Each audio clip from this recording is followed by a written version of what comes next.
my name is Andrea. I'm 18 years old and I'm a student at college. And the reason why I'm doing this project is because I want to get more knowledge about Windrush people and because I want to learn how to speak properly and with confidence. Hi, my name is Ayofemi, and the reason why I have joined this project is because I want to learn more about Windrush and also about new addicting skills of filming. And yeah. My name is Sanusi, and the reason I've joined this project is because I'd like to learn how to use filming techniques and also to be a bit more confident on stage.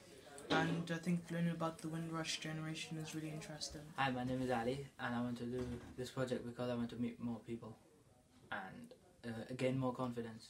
Hello, my name is Aruba and I'm here to develop more knowledge about Windrush and the history of the heritages. Hello, my name is Saba. I did project last year, which was the first one I think in 2018. So I'm doing again for about the younger generation. The reason why I wanted to do this project because I wanted to get more knowledge about the Windrush people, how they have left their country and then how they have, kind of like suffer from their life and how it affects to the younger generation. That is my main reason. And as well as I wanted to gain knowledge and gain confidence and also to gain qualification. My name is Ala and I'm 17 years old. I'm studying at college. I come here because I want to speak with the new people. Hi, my name is Damilola Lanyon. I'm from Nigeria and I joined the Windrush to know more about my black culture here in the UK. Hi, my name is Lakon. I come from Kevin Hangoit. I come from Nigeria. Nigeria is my country.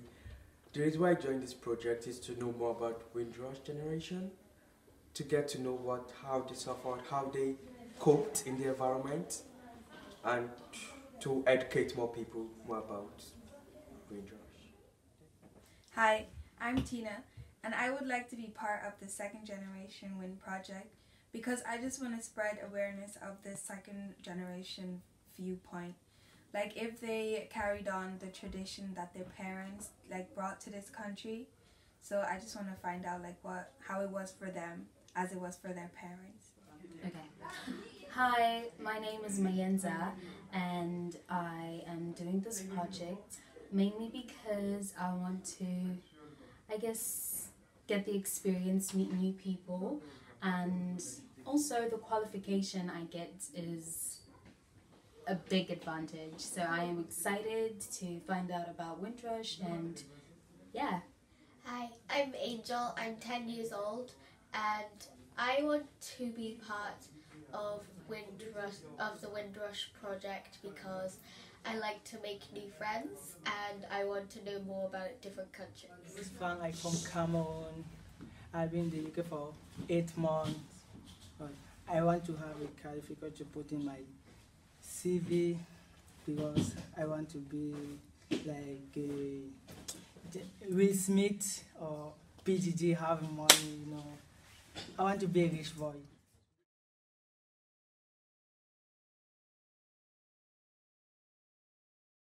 Today we have come to the ACC to interview project manager Christy and find out her experience and knowledge from the Windrush. Where are your parents from? So my mum's from Pontypool, Wales, and my dad is Jamaican and Trinidadian, but he lived in Trinidad until he was 13, and then he came to Northampton. Have you reached university stage or you're done with it? No, so I'm like the longest standing student, I think, ever. So I did my first degree in geography, and then I did a master's degree in environmental dynamics and climate change. And now I'm doing a PhD in reconstructing climate change in South Wales. So when you found out about all those things, did you face any problems that, let's say, your parents would have faced at that point when they were facing Windrush? So my granddad came over in the Royal Navy to be here in the Royal Navy, and he faced a lot of problems. Okay. Like what kind of problem? He faced problems in the workplace, just in terms of he didn't feel like he was respected enough in terms of his capabilities. Yeah. So he was discriminated against there, and just sort of like little racist comments all the time that was like banter to everyone working. But my granddad took all of that well, really. He's got a really like upbeat attitude. He also got stopped by the police all the time, just all the time. He said it was like if you could go out, drive anywhere and not get stopped. Why do you think police stopped him at that point in time? Do you think it's because of his colour of skin, or just discriminating the fact that he's probably He black? thought that it was because they couldn't believe that a black person at that time, so we're talking like 50s, 60s, could afford to drive a car. Yeah. So they would stop him assuming that he'd stolen it. Oh. Yeah. And obviously he struggled, like I'm not sure if you read the booklet for The Last People, but Mr. Lawrence, in the UK, in Northampton. He struggled to get a mortgage and struggled to really get himself established.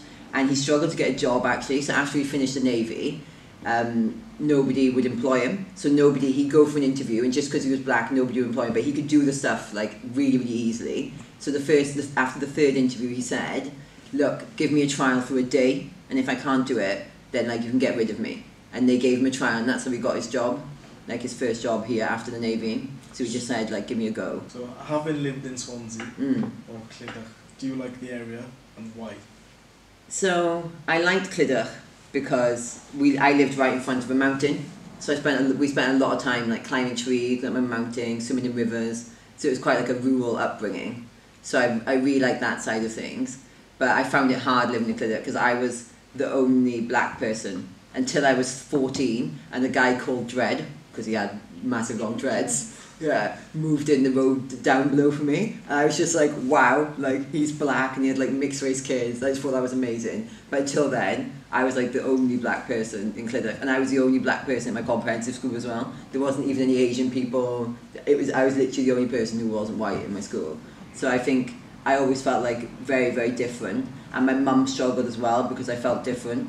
So there were sort of highs and lows of the area, but obviously it's where I grew up. I had a lot of family there, so yeah.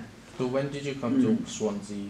Like, it must have been 5, so it must have been 96. So obviously you've grown from there, you've grown up. Did you face any racism, like let's say racism situation, any racism situation come up to you? Yeah, I faced a lot of it really. So, like from older men. So somebody once told their son to spit at me on the back of a bus. Yeah. He like told him and came up to me and spat at me, and I must have been like 15 as well, so this is one of the worst ones because I was old enough to sort of like feel like I could maybe do something about it, but I couldn't. Yeah, he came up and spat at me. That was really, really bad. That was in Morriston, funny enough, on the number 4. I'll never forget that. And then like in my area in general, a lot of boys used to bully me, so they used to chuck stones at me, call me black pudding, like weirdly enough, and tell me to like go to my own country even though I was born here. Like they once graffitied in massive writing on the side of my mum's house, the N-word, like massing the fire engine to come and like wash it down. My mum just cried about it for ages. She was so devastated. They once happy slapped me really badly. They put chewing gum in my hair, and I'd done like a lovely like back throw, and they put chewing gum, and my mum had to cut it out. She cried about that as well, badly. But I never got bullied at school. It was mostly like just in like the area that I lived in, and I think it really tortured my mum. I think she often maybe regretted coming to live in Wales when she had like a mixed race daughter. She maybe thought she should have stayed somewhere that was a bit blacker. So going back to the African Child Windrush project, why are you a part of it? So I needed a part-time job this year whilst writing up the PhD. I wanted it to be something that I would gain a lot of skills from, but also something that I was really passionate about. And I seen this job advert, and I was just like, everything about it was like, it was made for me. It was about Windrush, and I had that connection to Windrush. It was working with young people. It was doing research and doing interviews, and that was stuff that I had experience with. And the more that I read about it, and the more that I found out about the project, the more that I thought it was really, really important. I think for a lot of people, like myself, who were born in the UK and have been made to feel by other people that they don't belong, even though we know we belong here, but we've been made to feel maybe like we don't. I think this is a really good opportunity for me to firstly find out more about my heritage from people like myself. Like even the interviews that I've done so far have been really therapeutic for me to hear that people have had similar experiences. And then a chance for me to celebrate my heritage more, and a chance for the young people on the project, like yourselves, to think about their own heritage and learn more and be inspired to achieve things. So it was just perfect. And I think not enough people know about Windrush and about Windrush descendants. So I think the first project the African Community Centre did was really good to celebrate the Windrush elders who came over and contributed so much to society. But for me, I think it was more important because this project is celebrating people exactly like myself, so the third and second generations. So obviously I'm third generation Windrushian. I think a lot of people look at people of different ethnicities and maybe assume they're not born here, or maybe assume that they come from somewhere else. But a lot of the time, they're just as British as the other people.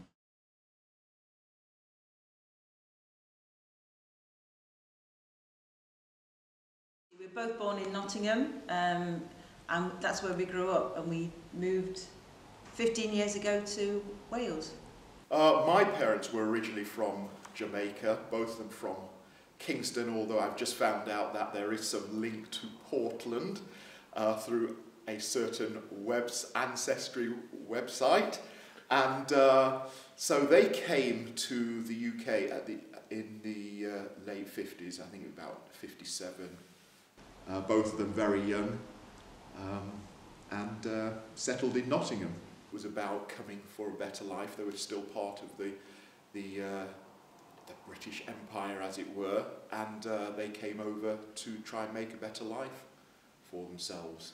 My dad did a number of jobs. I think at one stage he worked on the buses, because I remember he had this peaked cap, and I used to put his peaked cap on. And then in more recent years, until retirement, he worked for the lace industry as a foreman. I'm not sure exactly doing what, but operating what machines until he retired. So my mum was predominantly a hairdresser. She worked in a number of shops, and then she did a lot of the mobile hairdressing. Because I mean, you know that for black women and their hair, and particularly trying to find products and get it right, it was a major issue then. So, yeah. Which is a major issue when we moved down here to Neath. We've got 2 daughters, and getting stuff for their hair was a nightmare. We had to traipse around, and we ended up in Swansea. We managed to find somewhere in Swansea. So for them, it must have been even worse. What are the main differences between your upbringings and cultures, would you say? The main difference? One of the big differences I found was discipline. My mum was, she did discipline us, but it was nothing like Ian's family. When he tells the stories of his discipline, that really shocks me. Well, again, within West Indian culture, particularly my parents' generation and the previous generation, discipline and respect is a key thing. Of course, nowadays you might call it child abuse, but of course that's how it was, and we didn't know any different. And so, I think ultimately, the discipline that was instilled actually was a benefit, even today. And I would say the other difference that was between us was that we were actually quite suburban. You were very inner city. Yeah, always in the city, yeah. My dad was actually the first black man in Nottingham to buy a house in the area that we lived. It was part of Nottingham called Beeston, which is sort of quite suburbia. In fact, when we got married later on, we actually moved back to Beeston, literally round the corner from where I lived.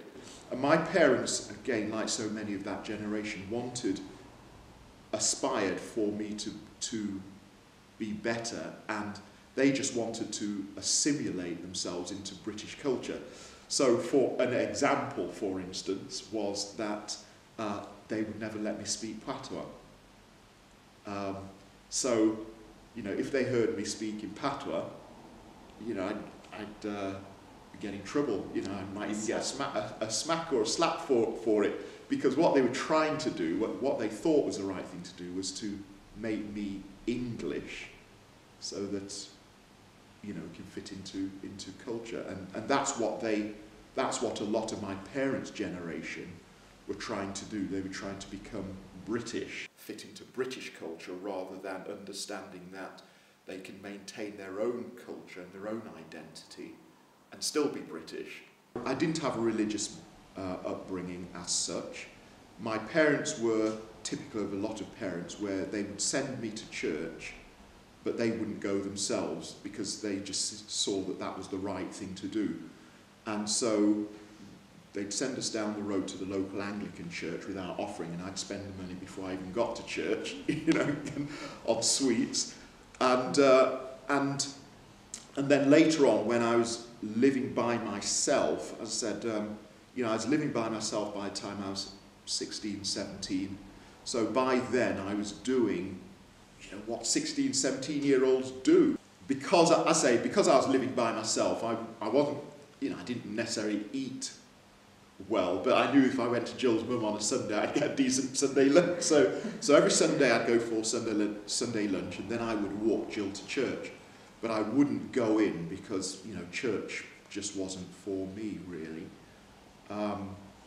And then one day, and this, you know, I'll never forget it, and it's significant. One day I was walking away from the church, and a mutual friend of ours, who happened to be a young black man like myself, we were, again, a mutual friend of ours, wasn't he, Lloyd? And I was walking away, and he said, where are you going? He says, oh, I'm going out into town. He says, why don't you come to church? I says, oh, I can't come to church, I'm not dressed right. I think I was wearing t-shirts and jeans at the time. And he says, oh, you don't have to dress any particular way to come to church. Look, I tell you what, I'll go and change. After that point, I then started going to church on a Sunday morning, but Sunday evenings was still my time. I was still out with the lads, still, you know. So at that point, I was still living a dual life sort of thing, wasn't I? So, yeah. So that's my first experience of church. And then, literally, it was one day for me where the minister was preaching. He wasn't preaching anything different, I don't think, to how he would normally preach. But something clicked, and I know something clicked, because literally I walked out of church and I thought, this Jesus that I've been listening to and hearing about is actually real. So whilst I was still at Bible college, the principal called me into his office and he said, Ian, there's a church in Neath that's looking for an assistant pastor, and we think that you're the one. We think your character will fit the role. And my response was, where's Neath? The lack of diversity was a key thing, because obviously us being in a mixed relationship, diversity was key. And when we came here, because when we first came to Wales, this was the first church we came to. I came here as the assistant, and then we moved for 3 years to Pontypridd, and then when the then serving minister left here, the church asked if I would come back as the senior minister. So this is our second visit, but the first time we came here, I came as the assistant minister, and I was literally the only black person in the church. There was only one other person, an Asian guy, and that was it. The rest of the church were white Welsh. And that was a bit of a shock, really. It was a shock, yeah. It wasn't really an issue. It was never a problem, me being a black church leader pastoring a white church. But it was still strange for us, having come from a very cosmopolitan city. And again, I remember, and we joke about this, I remember the first black guy I saw running in Neath, and I think he must have been running for a bus, and I jokingly said, it's typical, the first black guy I see and he's running away from something. You know, so, you know, you just didn't see black people. There was hardly any black people in Neath at all. There weren't. Some Asian, a few sort of Eastern Asian, but don't know whether there's any black. Experience any racism in the UK and or Wales? When we're together, we've experienced very little racism. I think so. Yeah. Friends have heard it, but we've never heard it. You know, we've had abuse thrown at us when we're in London, but friends heard it, but we didn't. So I'm very thankful to that, really. The girls have had a bit of racism. You have. And I have over the years. I remember when I was walking home from school, I was still in junior school then with my brother, and some white youths who were in secondary school, a gang of them surrounded us and started, you know, pushing us around and hitting us and so on. And, you know, and I still remember that. And then there was an incident in, probably not wise, but there was an incident in Pontypridd when we were in Pontypridd. I wasn't there, you know, yeah, when I was in town, and I was walking past a pub that is well known as a white sort of stronghold sort of thing. And as I was walking past, someone shouted out from the pub, shouted something racist abuse at me. And so, again, coming back to what I said, I won't back down. I literally just walked into the pub. I just walked into the pub and up to the bar and spoke to the landlord and just basically said, do you realise the sort of people that you have in this place? And told him what this guy had said and said, you really ought to sort of throw him out. You know, you can't put up with it. I've always understood that the problem is not the colour of my skin, that the problem is the other person's attitude and their perception. If I was to say to someone what advice I give is just be confident in who they are. Being a different colour is not a problem.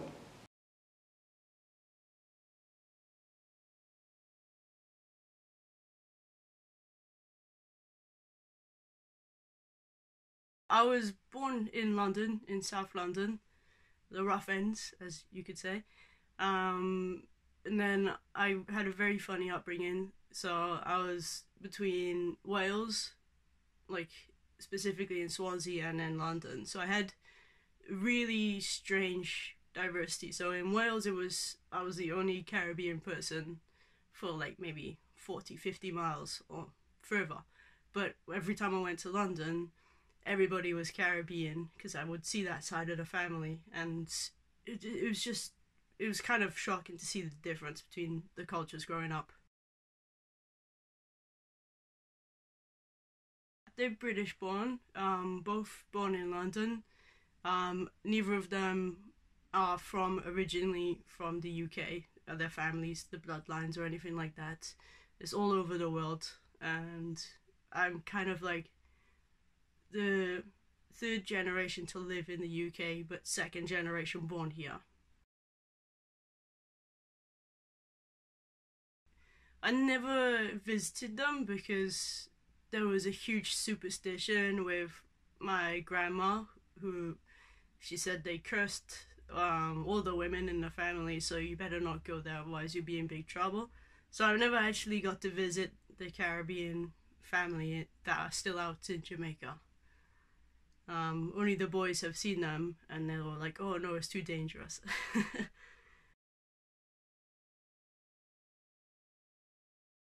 I don't feel like I'm anything. I feel like it's like a unique feeling of being everything but nothing at the same time. So I feel like I can blend into British culture quite easily. I can blend into Caribbean culture and the Scandinavian culture. I feel like I've got enough from all different parts of that to be able to blend in, which is not to say that I want to blend in. It's more that I feel comfortable around it all, and I understand that there's different personalities in the culture, and I really enjoy that. That's probably the best thing. I would really love to go to Jamaica, but the cost is up quite a bit, and I don't actually have any connection with anyone there.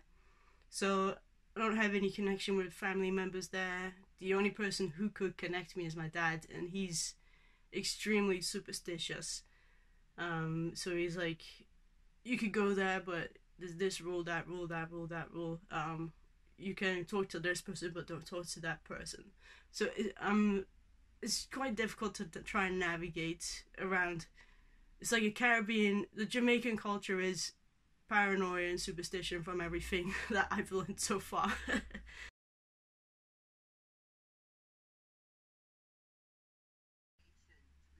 Education, yeah. I think I struggled a lot with education because first of all, my mom wasn't married. The teachers were very traditional. They were like, "Oh, you must be married." Second of all, I didn't have a set religion because my mom was like, "Oh, you got to learn about everything before you make a choice," and they're like, "No, you have to be a Christian." So that was primary school.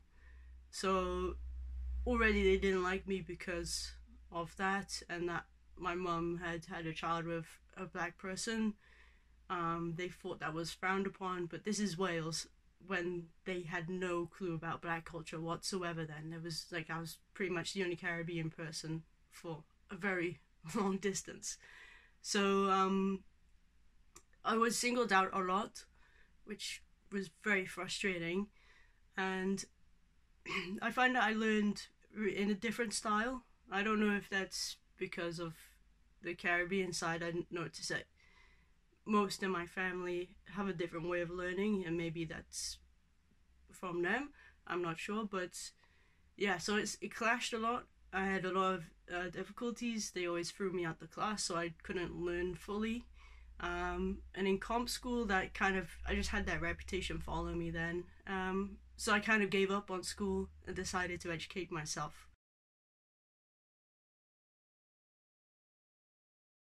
Advice can be dangerous, so it can be very dangerous, even with the best intention.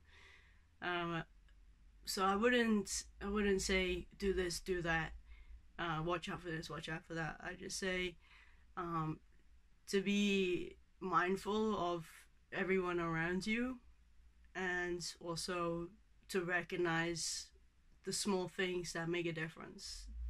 That's all I would say. I wouldn't say, "Oh, you should do it this way, that way," because you don't know what circumstance someone's going to come into, and it could be the wrong reaction.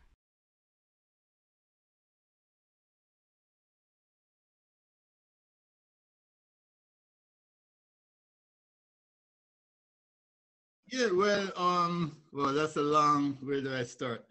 Well, my mom they're both born in the early to mid 40s, both in their 70s. My mom is from Georgetown, Guyana. Back when Guyana was British Guyana, up until independence in 1966. Before that, we were under the British colonial system. So we were British Guyana, and during those times, one schoolboy and one schoolgirl per year would get a scholarship to go to University of the West Indies in Jamaica, which is like the biggest, kind of the main university in the Caribbean, or certainly was at the time, right, the only real big university in the Caribbean at the time. So my mom was the girl who won in 1961 or 2 or some one of those years. So she went to Jamaica to go to university in the early 60s, the time of ska, when Bob Marley and all those guys had short hair and silk suits and singing the ska, and then ended up immigrating to Britain in the late 60s. And she was working at the Guyana High Commission, which was like the kind of like the embassy, as it were, but it was before Guyana was a republic, I think, so it was called the High Commission. I don't know the technicalities of these things, but it was the Guyana High Commission, similar to the Guyana Embassy. And she started at quite a low level there, but eventually worked her way up. She became ambassador of Guyana to several countries at various times, but started out quite, a low level in London, working at the Guyana High Commission. And that's where she met my dad, who's working class guy from Cardiff, who ended up going to university in London, the School of Orient and African Studies. And that's where the two of them met, both when they were both studying at the School of Oriental and African Studies So yeah, we moved to Guyana. The whole family were in 1978 when I was about six or seven, whenever, however old I was. So that's where I mainly remember. Apart from scattered memories of early childhood in London, I remember growing up in Georgetown, Guyana. And so lived in Guyana till the age of 13. And at which point my mom was made ambassador of Guyana to Venezuela. So we went to live in Venezuela, which all my friends were excited. Me thought, oh, well, my ambassador doesn't make enough money. Why is this going to be excited to go? This is good. Wow, I'm happy. I wish I could go with you, boy.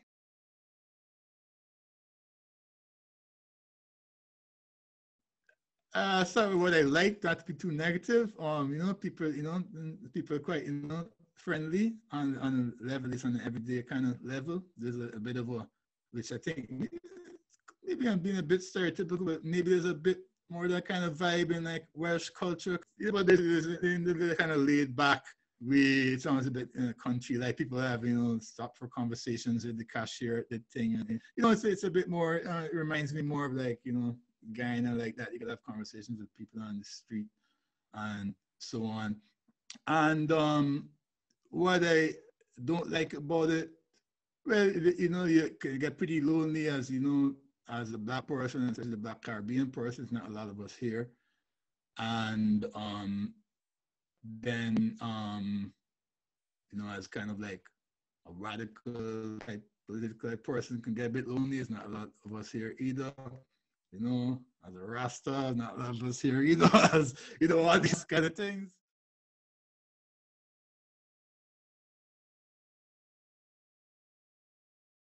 Hi, can you please tell us your name? Ayofemi Holloway. What is your ethnic heritage? Afro-Caribbean. Tell us about your parents. My parents are Gloria and Erwin Skeet. They both live here in the UK. And my mum's a massive extrovert. And my dad's a bit more shy. When were you born and where did you grow up?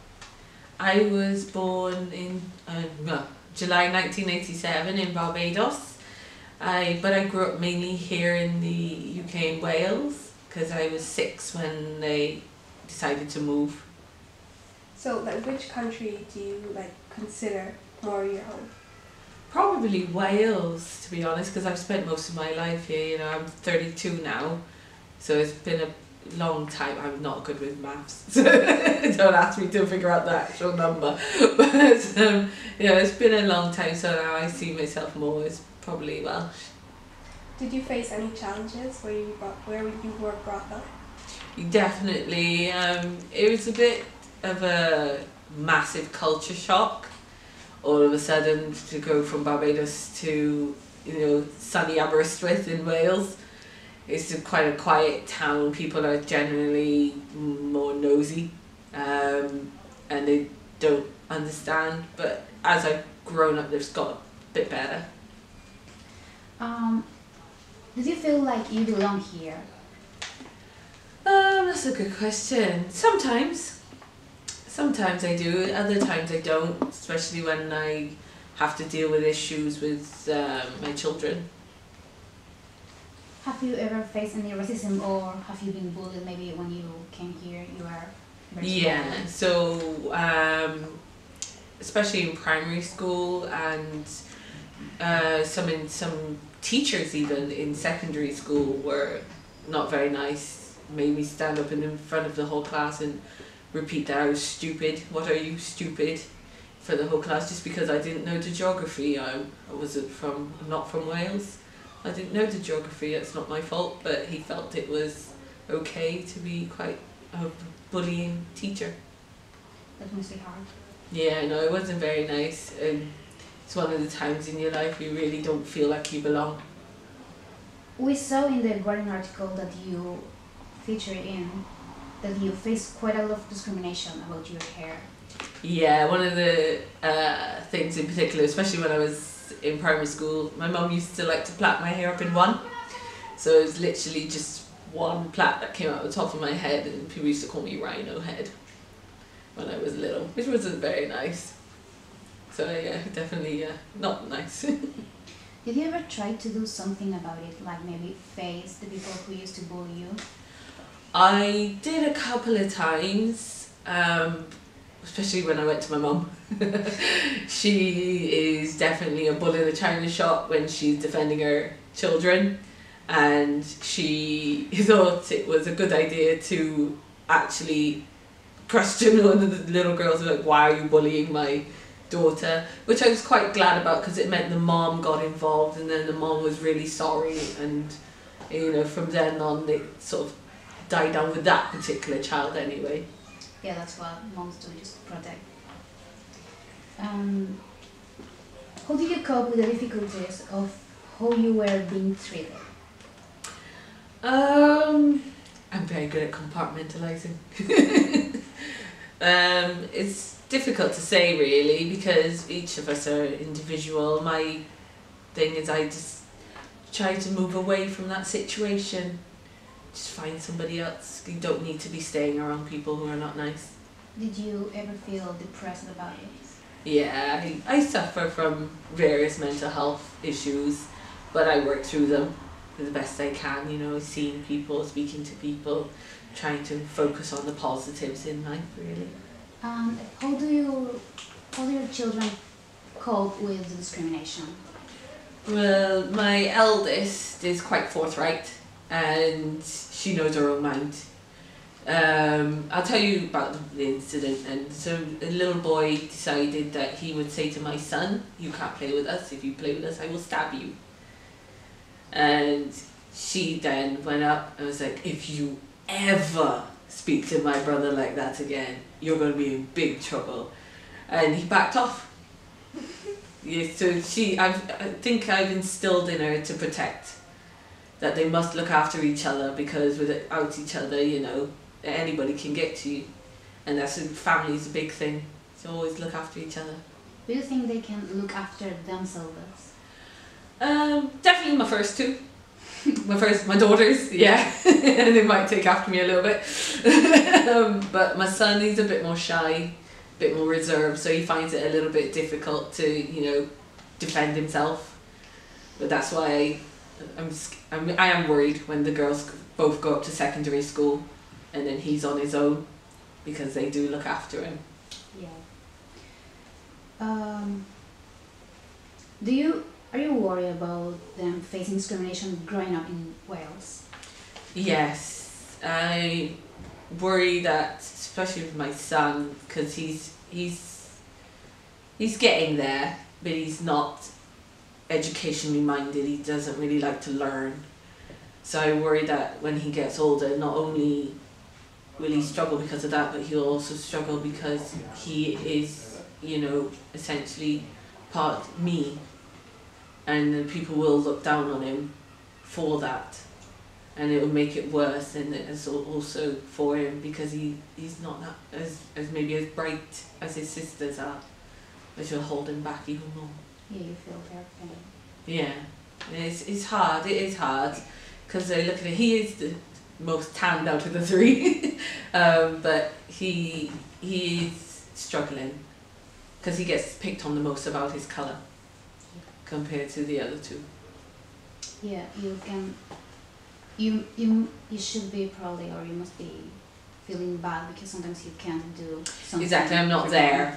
I'm not in school, so I can't protect him when I'm not there, and I can't hold the children accountable myself. Really, it's down to the parents, because it's, as far as I'm concerned, it's a learnt behaviour. It's not something you're born with. Yeah. So it's difficult to make the school understand that they need to be doing something about it, so that my children can feel comfortable in their own skin, so that I can feel comfortable letting them go to school every day knowing that they're getting a good education. Not just that, but they're also safe and happy. Do you think bullying has affected you in the long term? Yes, definitely. With my mental health and things, it's definitely affected my self-esteem and how I perceive myself. It's taken a lot of years to accept myself the way I am and be happy in my own skin. I remember when I was younger, I used to cry myself to sleep wishing I was white. because of how much bullying I used to have for my colour. Most of the people you speak to now, they wouldn't register it, but for me when I was younger it was hard, and the only thing I could think to make it easier was to be white, people to like me. If you had to describe all your experience in one word, what would Ooh, it be? that's a hard one. That's a really hard one. I don't know. I don't know, because some bits are good, some bits are bad. You might have to come back to me with that one. That's actually a very good question. But do you think all that has been worth it? Yes. Yeah. Because I'm finally at the age I am now, coming out the other side, knowing myself and knowing my culture that little bit better. I feel growing up, because I tried so hard to fit in, I allowed certain things and allowed certain behaviours that I would never allow now, and I would never allow my children to be treated that way.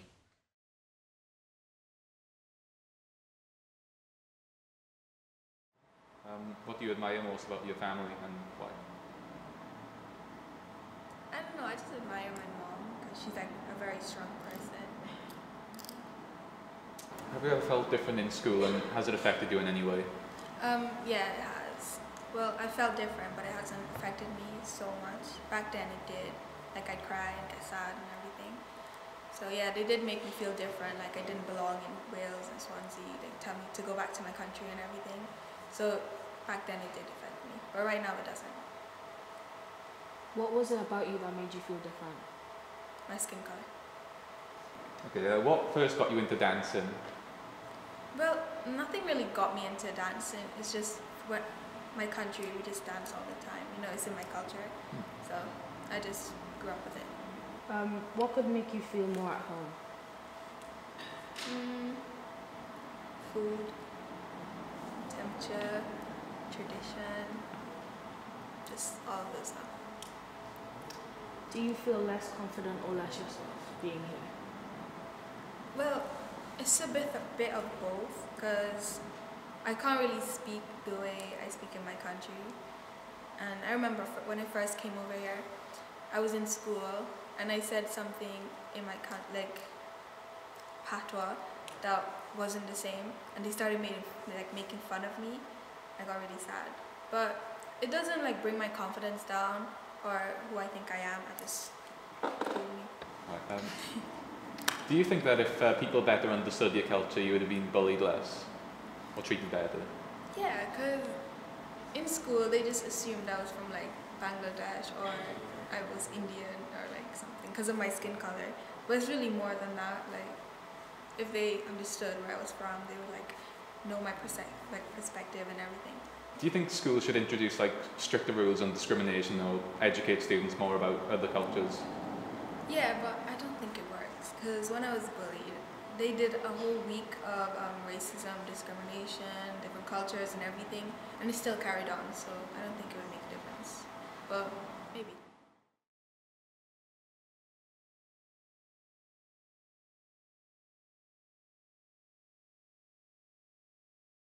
Dad was in the army.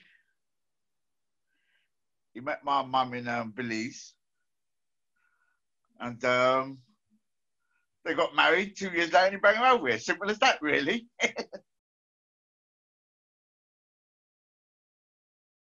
Oh yeah, my mum got it left, right, and centre.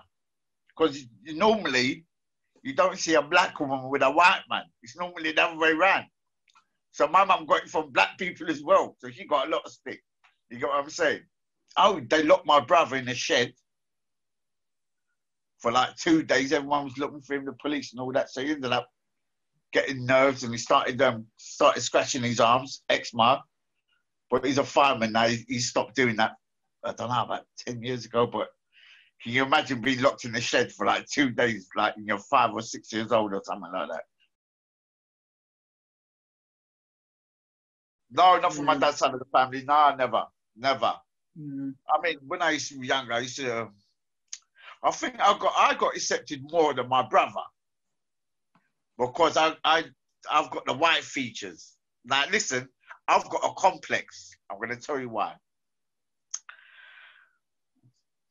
My brother looks more black. He's got the curly hair, the big lips and them things, yeah? Whereas me, I take after my dad's side. You know what I'm saying? With the thin lips, but the nose is definitely black, I think. I hope so, anyway. But I got the straight hair, you get what I'm saying? So, yeah, it was just, yeah, me growing up, I had a complex because when I'm out with my mum, I don't know what it is. When I'm out with my mum, I'm like, Mum, come here. And I want everyone to see that my mum is black. You know what I mean? Because some people look at me and think, oh, where's this geezer from? Is he Italian? Is he Greek? Is he Asian? Is he this and that? You know what I mean? So I want people to say, it's like when people say I'm a mixed race, and I don't like saying it, I'd rather say I'm half caste, you know what I mean? Because I'm black, you know what I'm saying? I come from a black woman, so I'm black. One white Welshman said one thing. He goes, when we're down in the coal mines, we are all black, we are all the same. And I thought,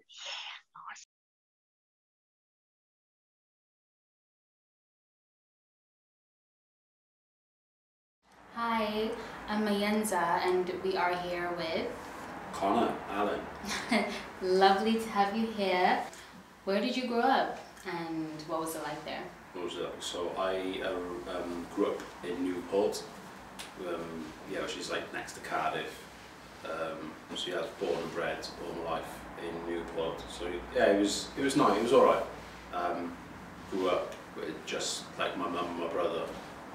So we lived on like a council estate in, I won't say the worst area in Newport, but yeah, it's not the best area. Right. Yeah, it was okay. What race is your mum and what race is your dad? So my mother is Welsh. Okay. Yeah, both parents Welsh, and then my father's Jamaican. Oh, Yeah. okay. It's really interesting. Yeah. So have you ever been to the Caribbean? I haven't. It's on my to-do list. Really? I wanna, yeah, because it was always my kind of passion and dream to take my children eventually when I have children, because it's going to be part of their heritage and their culture, and I want them to experience that. And I never, through no fault of my own or my mum, but like she could never afford to kind of take us on holiday. So the chance to go to Jamaica and the Caribbean was kind of like a dream holiday, which yeah, we never kind of got to have. So now that I'm older, yeah, in the next 2 years, I'm planning to go. So how in touch would you say you are with your culture? I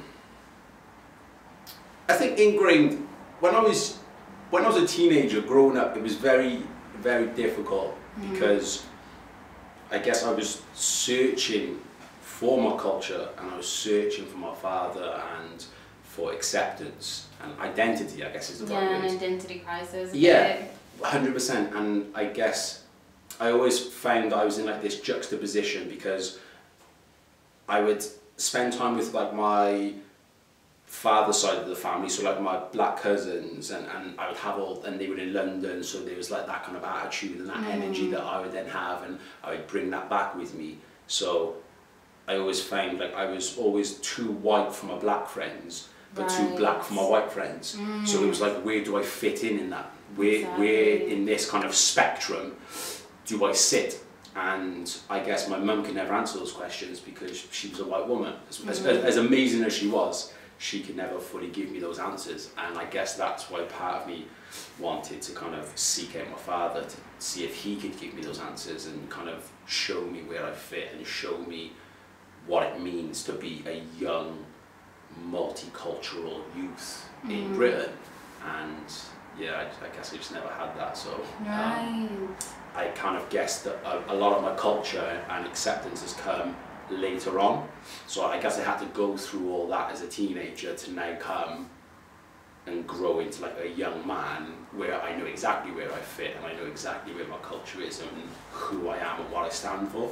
But yeah, it just took 2 decades for me to find that. Do you feel like it was really hard, you know, living with yourself because your father wasn't there, and him being the black parent, you were missing, you know, a part of your identity, you know? Yeah, 110%, because again, when growing up, when I'd have those feelings, well, you know, like I'm too white for my black friends, I'm too black for my white friends, just like I always call it like my Oreo moment, because I was like, I don't know where do I fit, and you feel like I can speak to my mum about, you know, white culture, what it means to be white, but then I'm missing that person who gave me like 50% of my chromosomes. So he gave me, you know, 50% of this ethnicity, this heritage, and this culture, but I can't talk to him about it because he's not there. So it's like, if I had like 2 cups, and this one cup is full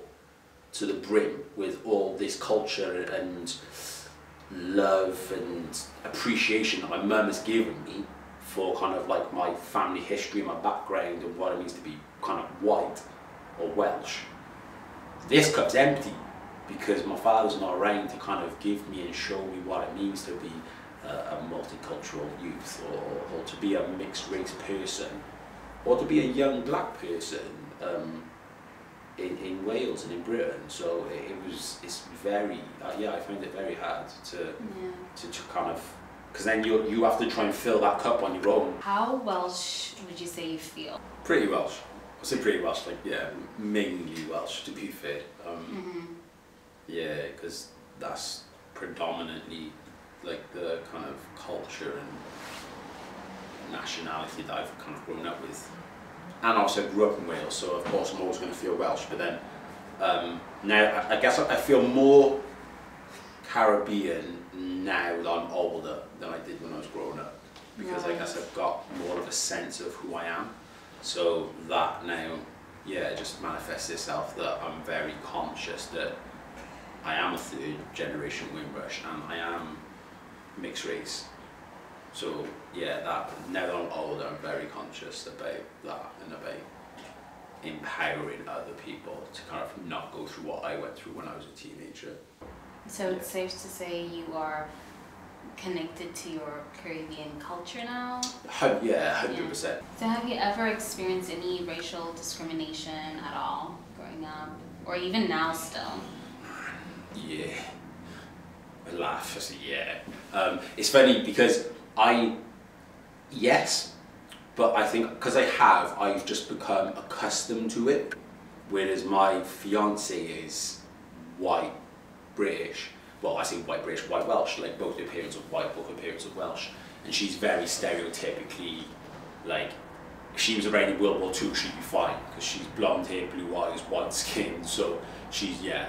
And she hits the roof, like, when I experience kind of racial discrimination, whereas for me, that's what I mean, is, I guess sometimes you've experienced it so much, you just become accustomed to it, and it's like, okay.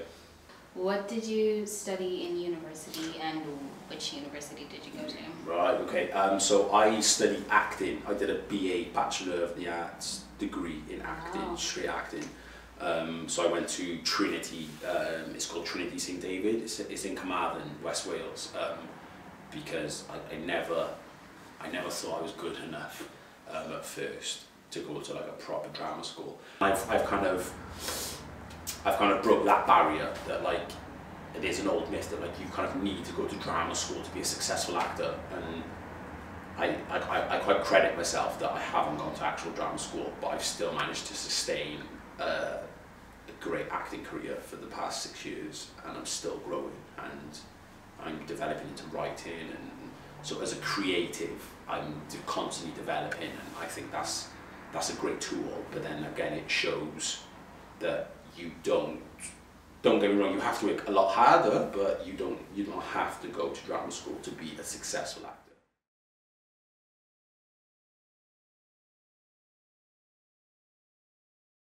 Where were you born and where did you grow up?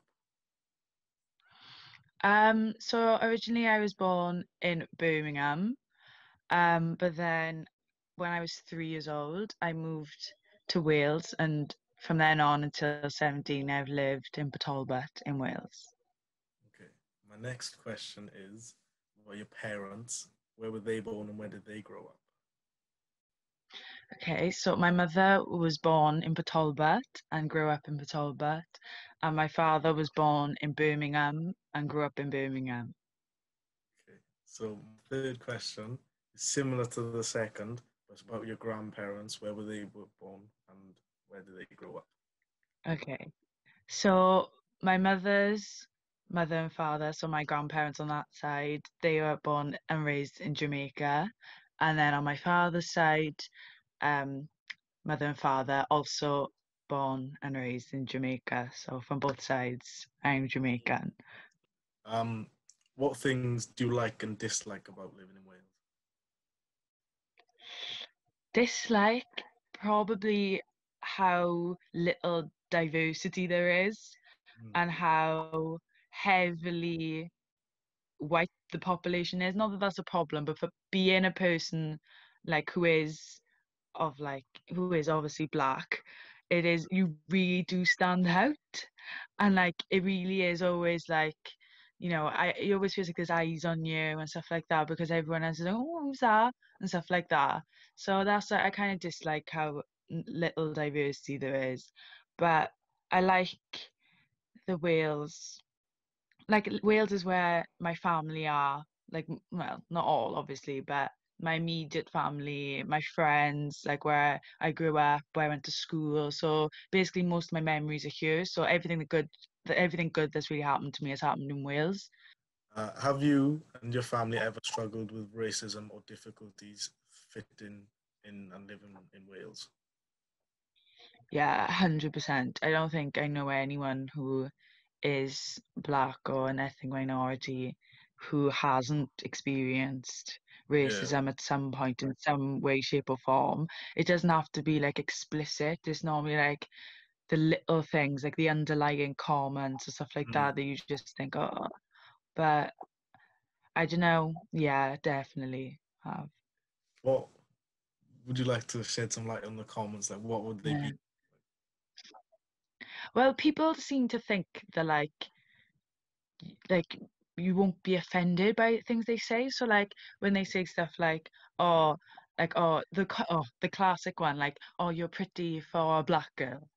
And it's like, okay, they're not explicitly trying to be racist or anything. Then it's just like the underlying tones of just like, I am obviously going to take offense, but then you can't react because it's like they weren't trying to be offensive at the same time. But it's like, why is anyone pretty for like that genre? Why can't they just be pretty? Or like people like say to me like about, and not even about me, like they'll just be talking, they're like, oh, I'd never be with a black person, like a black man, I don't fancy them. I'm like, okay, like, why are you telling me this? Like I don't see how people can have a preference to that point where you'd say you would exclude a whole race of people. I just think that's stupid, because obviously you don't know that, do you? And then to just say it's just a bit like, oh, or like people are just, they like assume they're like you're way like cooler than you are, and are like just being funny about things and like touching your hair, and oh, I don't know, people are just strange. Okay, so where do you think these comments and these assumptions come from? The media, 100%. I think, sorry, one thing I have to add on is that people always get like really, really shocked if they meet me and then I have like a Welsh accent. That's like can't happen.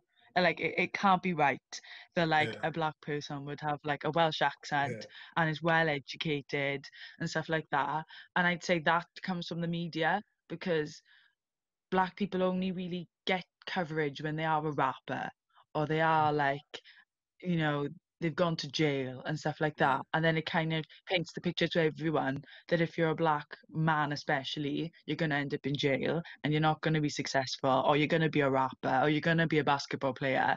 Like, there's no, like, if you turn around to someone and you're black and you say you want to be educated and you want to go to university, it's going to like, what? You're really tall though. Why didn't you like do basketball? Or like stuff like that. It's always like, I don't know, people just don't see black people as being educated and successful. Okay. My next question is, do you have any advice for anyone who is young who might struggle with racism or experience racism? I'd say definitely flag it up to the person. You don't have to be shouting, you don't have to be screaming. You just have to say to someone like, that did upset me, and that is like, it's not appropriate and it's not right for you to be going around saying that. And that like you just explain to them that you were telling them now so that they don't say it to the wrong person, and that they don't then end up being on, you know, the wrong end of an argument or a fight or whatever over it. So you just need to educate people, because it doesn't have to be an argument. It just needs to be you know, telling someone what needs to be done and stuff. And at the end of the day, whatever people say, you just gotta be yourself. If they are, you know, laughing or something about your hair or something like that, just carry on being you, because, you know, it's the best thing to do.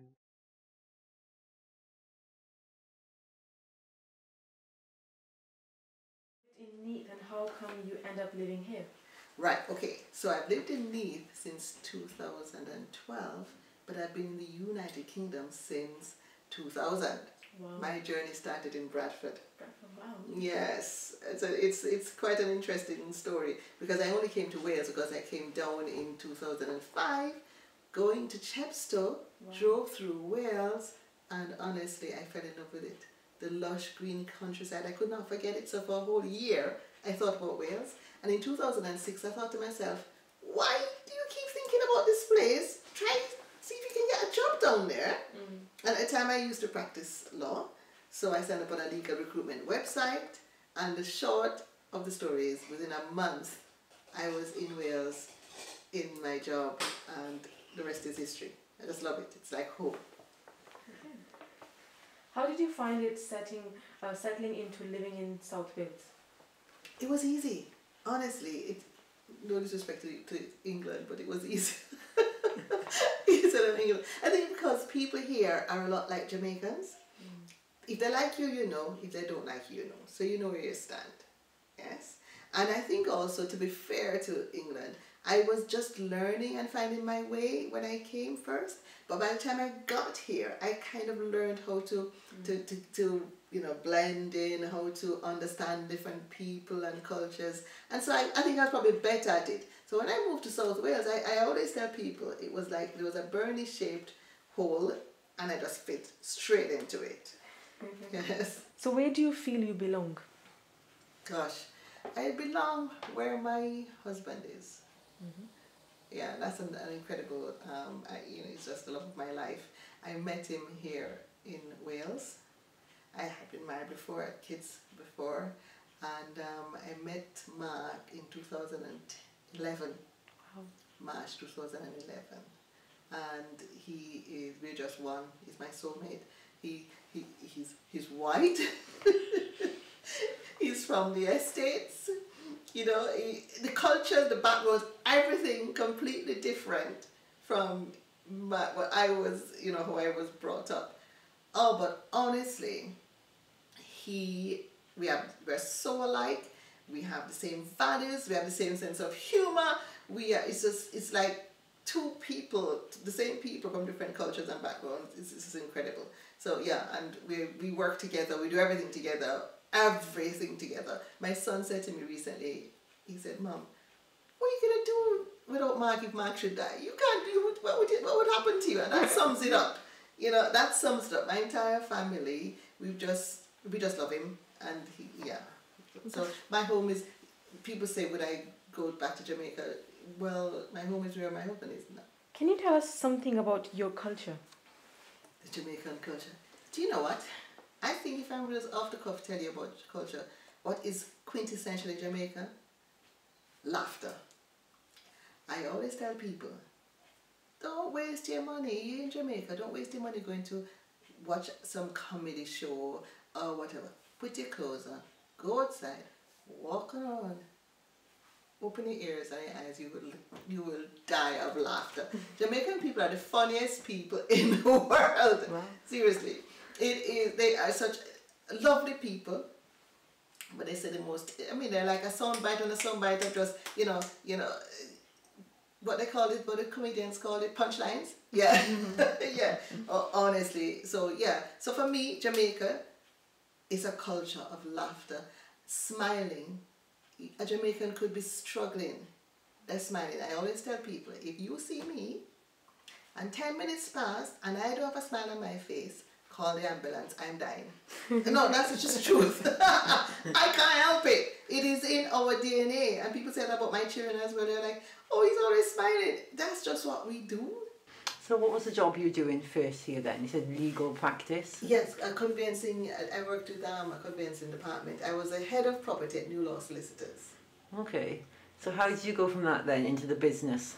Yes, because it's New Law at the time was only 4 years old. The conveyancing department was only 6 months old. And I had to network. I had to build the department. I had to go out into Wales as a newbie and build business. And that's when I discovered how incredible I was at networking and how good I was at engaging and building business. Within 6 months of doing that, I was invited to speak at the National Conveyancing Congress in Birmingham. Not about law, but how you network and market your conveyancing department. I was invited 2 years in a row to speak about that. And I just, just flew up the ranks. Every door opened for me, and I started to ask myself, why?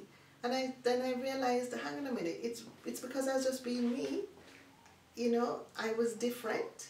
I stood out. But then I was kind.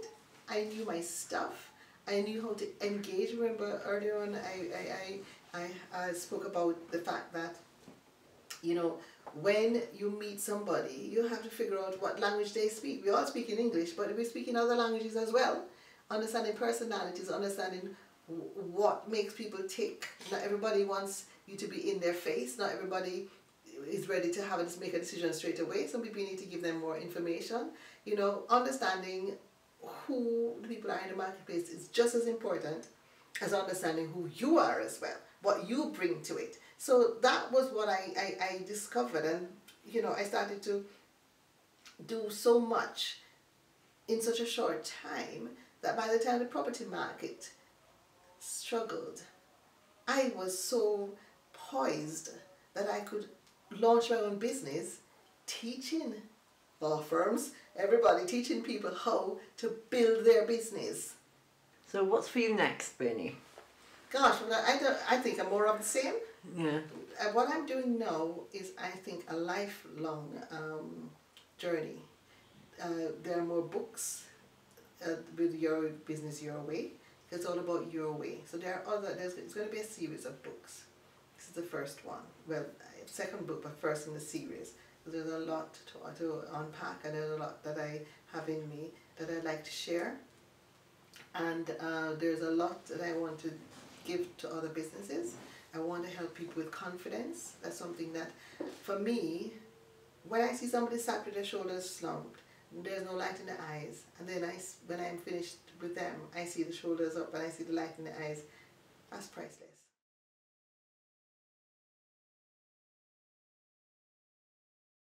So were you brought up in a very Jamaican manner, or like do you feel more Jamaican than you feel more? I guess you feel more English. It's a bit of both. It's hard to say, as I said, like if you was to meet my mum, yeah, she also got brought up in a Jamaican manner as well, but like there's bare white in my family, you understand? Like it's not like I've got bare black yardies, Jamaicans, whatever, like there's bare white. So I've got brought up kind of both. You know what I'm saying? Like one day I'm eating rice and peas and a jerk chicken. The next day I could be eating bangers and mash. You know what I mean?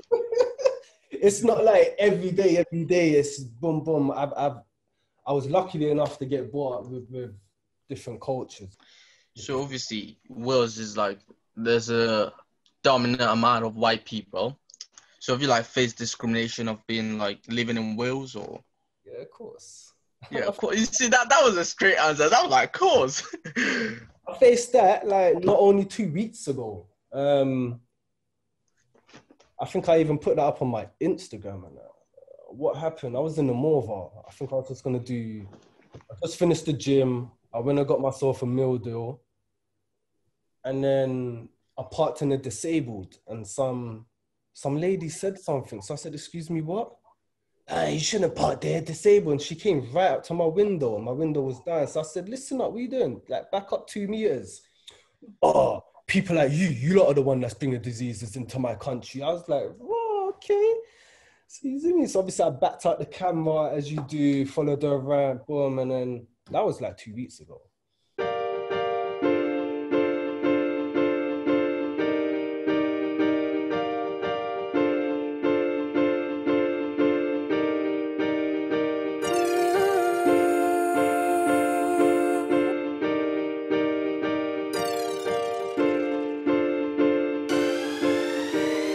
Said she needs a rider, she said she needs a G.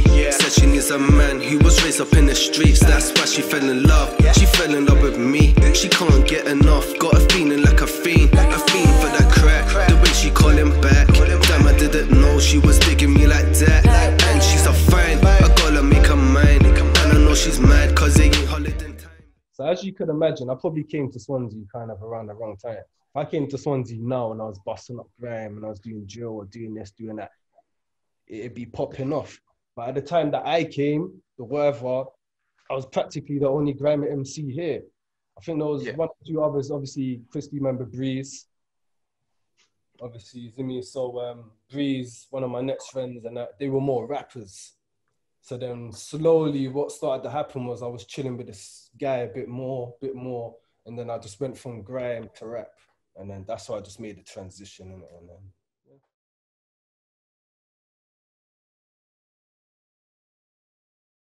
My name is Dwayne Saunders. I am from Swansea, Swansea boy. I grew up in Swansea and I'm currently now living in Norway. My background is sports medicine. I used to be a football player as well. I had to retire because I got old and my body fell apart. And in my spare time I love to play music, and also I record documentaries for charities. I like creating things, whether that is drawing. I loved art in school. And I like making things come alive. So when you have an idea, being able to go and do something that you can, bring it to life, I've always loved doing. So when it came to my YouTube channel, I had a few YouTubers that I used to watch, and I thought what they're doing, I should be able to do. So I thought, why not start a YouTube channel? So I started it in 2018, and been making videos ever since, really. Mum's Jamaican, and my dad's from Trinidad. So we had a good upbringing, being able to go and visit those places. And then also, when we went to Jamaica, we didn't have the tourist holiday where you were staying in a swimming pool and all that kind of stuff. We would go and we would stay with the family. So it was quite rural. Did your parents tell you about the history, or you just... Not massively, no. I think my dad was a bit jealous, because my dad was from Trinidad. Yeah. We weren't allowed to learn the native tongue, if you will, of Jamaica, so the patois is how they speak. So we weren't taught that language, because my dad was like, well, no, you can't teach the kids that, because I'm from Trinidad, you're from Jamaica. So we kind of got like a bit of a diluted history of Jamaica, but yeah, I'd say enough. Yeah. We had recently just moved to Wales, so they didn't have much of an expectation of what Wales was like with racism. But my dad moved to the UK, I'm sure you guys know. My dad moved to the UK when he was 12, and then my mum moved later on when early 20s. So their experiences of the UK back then was very different to how mine was, but Wales in the 80s, there wasn't that many black people in Wales. Like, my dad would drive the car in the early 90s, and if he saw somebody who was black, he would toot the horn with excitement and wave. It was embarrassing for my mum and everybody else in the car, but my dad would love it if he saw somebody who was black. So I think growing up for us, they wanted to try and protect us as much as possible and not give people a reason to be like, well, it's because of that they are doing X, Y, and Z. So that pressure that was put on us, fortunately, I feel like we were able to handle that pressure. You know where you live now, right? Do you prefer it to Swansea? No.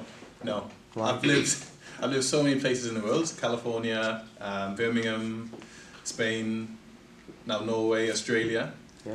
But I think having spent the first 18 years of my life in Swansea, there's something special about Swansea, that you can be anywhere else in the world and there'll be certain views in Swansea that always stick with me. I love the beaches, I love Caswell, I love Mumbles, I love all those places that, yeah, for me Swansea's always going to be home. How did you adapt to Welsh or British culture? Well, fortunately I went to a Welsh school, so I'm fluent in Welsh and I grew up speaking Welsh, so I think that helped me adapt quite quickly. My friends were obviously from a British culture, but I think it's quite hard. And if you haven't been, your culture is what you have at home for me. So like what you are taught by your parents, how to act, your morals, your values, are often shaped by the culture that your parents are used to. So I had friends who were British that would do, let's say, British things, and I had then Caribbean parents who would do Caribbean things in Britain. So how I was brought up was very much a Caribbean way in a British culture, and then I would watch TV or radio or movies or go to my friend's house and experience the British culture. So I was getting a Caribbean flavour of Britain while my friends were getting a British Britain. Does that make any sense? It does to me. It makes sense, yeah? It makes sense, Yeah. So you hear things that your friends would do at home and you'd be like, wait, that would never happen in my house. Or that's just really weird. But they were getting the British experience, if you will.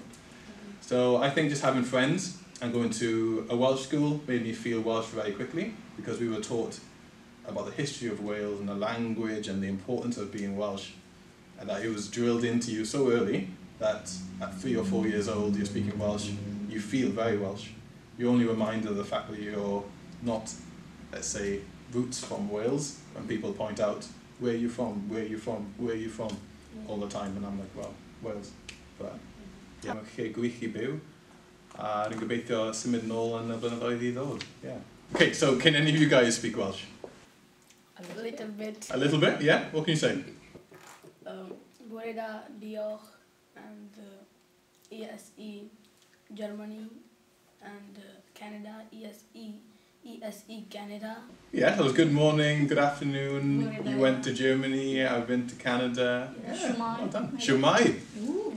Look at you guys. I only know those bats or something. Dosbarth, yeah, class. Well, yeah. Yeah, a gwaith catcher? Yeah, because I see it on the board every time, so it's in my brain now. Nice. What about you? I can sing. You can sing? Yeah. What can you sing? Boreda, sut with E, dion diok, boreda. That is beautiful. That is beautiful. You guys are fluent. I like it. I'm not like you, but we are trying. So good. So good.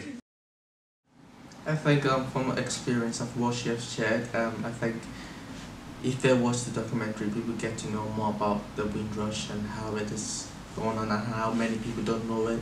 Interviewing Connor was a really lovely experience.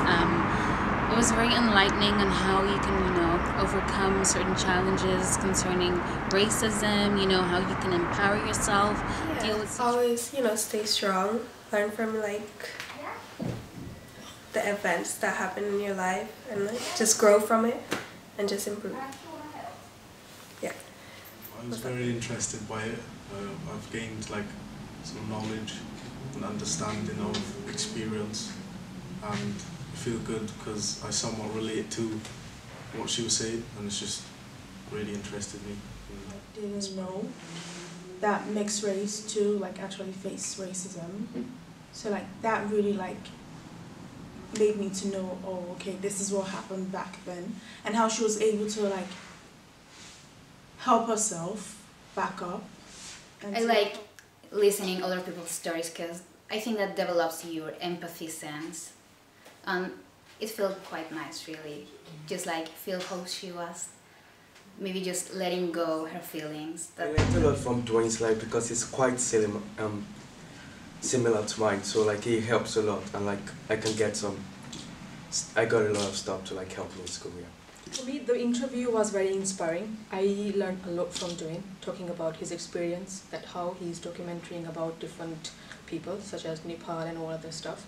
And I thought it was really fun to come to the shop and see all the wigs and interview the manager, so we could get to know lots of information about how she felt when she was being bullied. Hearing Connor was definitely great. I mean, I can definitely relate to some of the stuff. For example, when he was saying that he never knew his father, I can definitely relate to that. And he also said something about it's never easy to be a colored person, because you're either too black for white people and too white for black people, and I can definitely, understand that.